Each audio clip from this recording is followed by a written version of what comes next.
Graph the solution set to x is greater than 3 and x is less than or equal to 7 and express it in interval notation. This is called a compound inequality because it's an inequality that has multiple parts. Here we're looking for values of x such that x is greater than 3 and x is also less than or equal to 7. This first type is called an AND inequality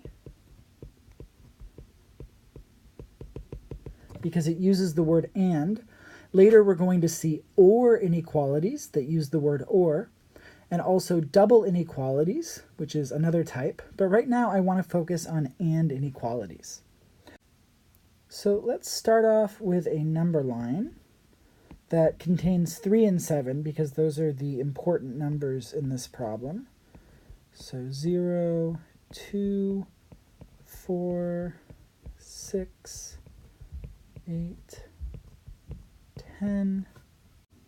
If we take a look at x is greater than 3, we know that that would be an open circle on the 3 and shading to the right.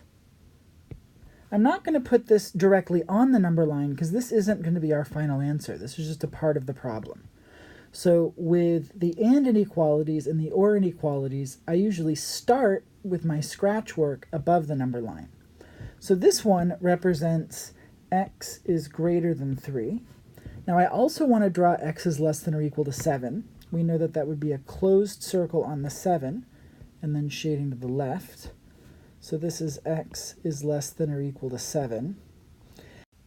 Now, because it's an AND inequality, we want x to be greater than 3 and we want x to be less than or equal to 7.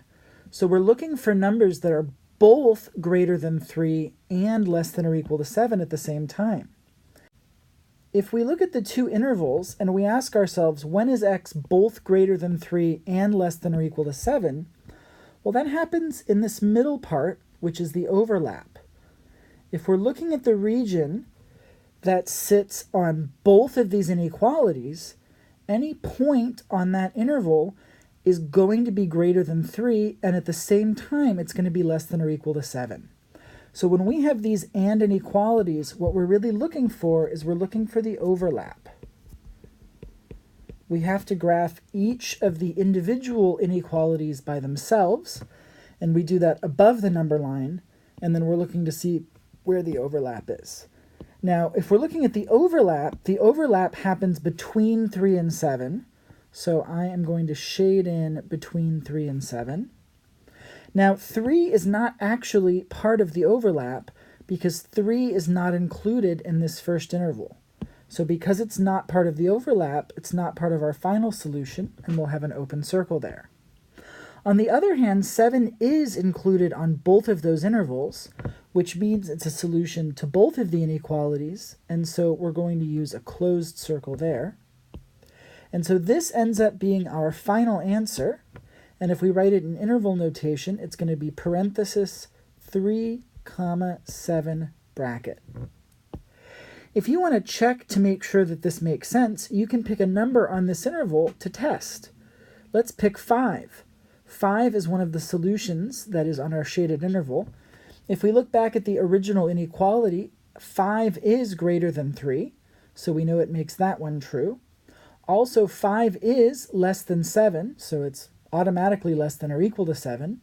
So because 5 makes both of these inequalities true, we know that that should be a solution, and that gives us an idea that we've done the right thing. If you check any number in here between 3 and 7, you'll find that it's greater than 3 and it's less than or equal to 7, so we know that this is where our solutions lie, and this ends up being our final answer.